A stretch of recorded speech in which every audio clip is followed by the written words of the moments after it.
हरे कृष्णा। प्रेम से सभी भक्तजन बोलिए राधे राधे। कार्तिक मास महात्म्य का 7वां अध्याय सुनने से पहले आप सभी सुनिए कार्तिक मास में सुनी जाने वाली एक बहुत ही सुंदर और पावन कथा। किसी गांव में एक बुढ़िया रहती थी और उसका एक बेटा और बहू भी साथ में रहते थे। कार्तिक का महीना आया तो बुढ़िया ने बेटे से कहा कि वो कार्तिक स्नान के लिए जाएगी और 1 महीना वहीं पे रहेगी। ये सुनकर उसके बेटे ने अपनी पत्नी से कहा कि माँ के लिए 30 लड्डू बनाकर दे दो ताकि वो पूजा पाठ कर कुछ खा सके। बहू ने गुस्से में आकर 30 लड्डू बनाकर दे दिए। बुढ़िया नदी किनारे कार्तिक स्नान को गई और वहीं पर एक किनारे पर झोपड़ी बनाकर रहने लगी। बुढ़िया रोज सवेरे उठकर स्नान करती और जैसे ही एक लड्डू निकालकर खाने लगती तो हनुमान जी बंदर के रूप में आते तो बुढ़िया वो लड्डू खुशी से बंदर को ही दे देती। इस तरह से कार्तिक का पूरा महीना बीत गया और सभी 30 लड्डू हनुमान जी बंदर के रूप में खा गए। कार्तिक का महीना समाप्त होने पर बुढ़िया वापस जाने को तैयार हुई तो हनुमान जी प्रकट हो गए। उन्होंने बुढ़िया माई की उस कुटिया की जगह पर एक आलीशान महल बनवा दिया। बुढ़िया का पूरा महल धन दौलत से भर गया। उसकी काया निरोगी हो गई। अन्न के भंडार से महल भर गया। इतना सब होने पर वो धूमधाम से अपने बेटे के पास गई। बुढ़िया को इतना धनी देखकर उसकी बहू ने मन में कहा कि अगले कार्तिक में मैं भी अपनी माँ को कार्तिक स्नान के लिए भेजूंगी। और अगले कार्तिक स्नान आने पर उसने अपनी माँ को कार्तिक स्नान के लिए कहा। पूरे 30 लड्डू घी व बहुत सा मेवा डालकर अपनी माँ के लिए बनाकर दिए। उसकी माँ कार्तिक स्नान के लिए गई और जैसे ही सुबह सवेरे नहाकर लड्डू खाने लगती तो हनुमान जी बंदर का रूप धरकर उसके सामने बैठ जाते तो वो पत्थर मारकर उन्हें भगा देती और कहती कि इससे मेरा पेट ही नहीं भरा तो तुम्हें कैसे दूं। उसका रोज का यही कर्म 30 दिन तक चलता रहा।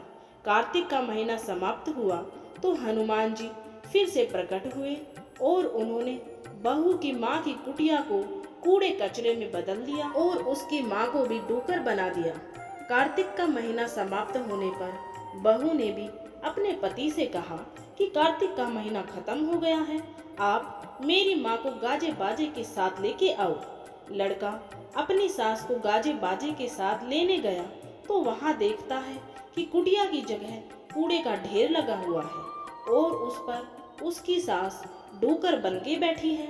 लड़के को देख हनुमान जी प्रकट हुए और बोले कि बेटा, तुम्हारी माँ ने सच्चे मन से कार्तिक का स्नान किया है और पूजा पाठ किया है, इसलिए ही तुम्हारी माँ पर कार्तिक देवता का आशीर्वाद बरसा था।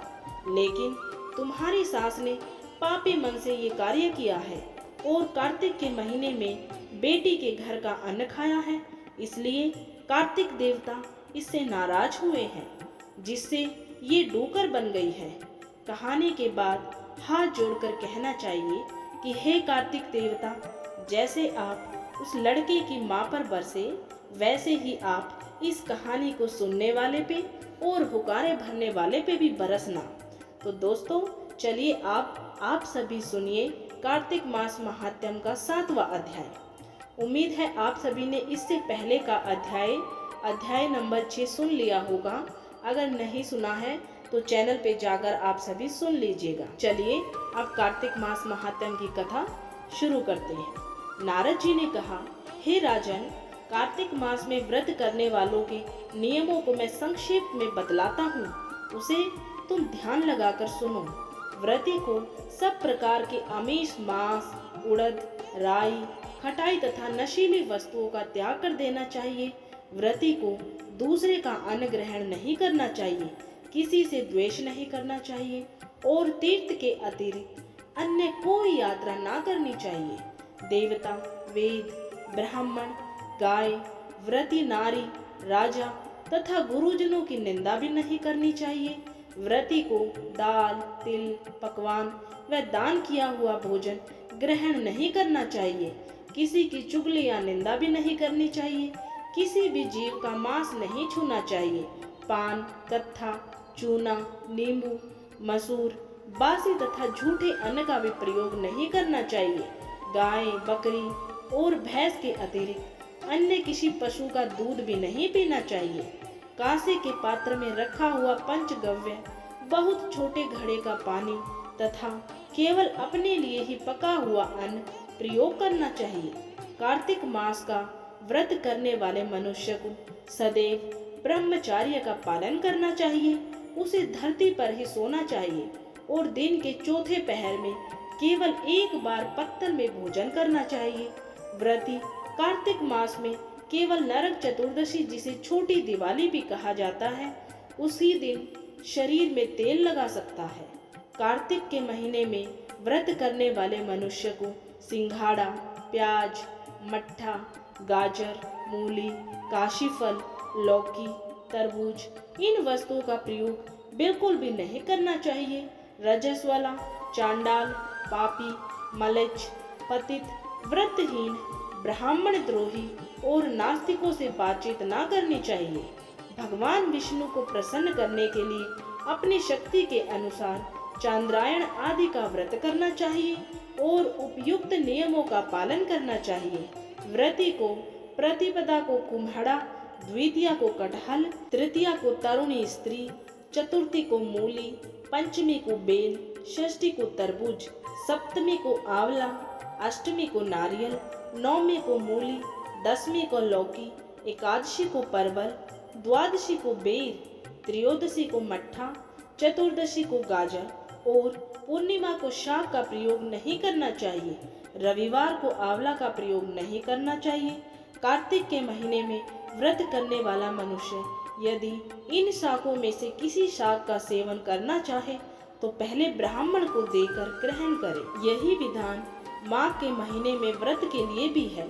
देवोत्थनी एकादशी में पहले कही गई विधि के अनुसार नृत्य, जागरण, गायन, वादन आदि करना चाहिए। इसको विधि पूर्वक करने वाले मनुष्य को देखकर यमदूत ऐसे भाग जाते हैं जैसे सिंह की गर्जना से हाथी भाग जाते हैं।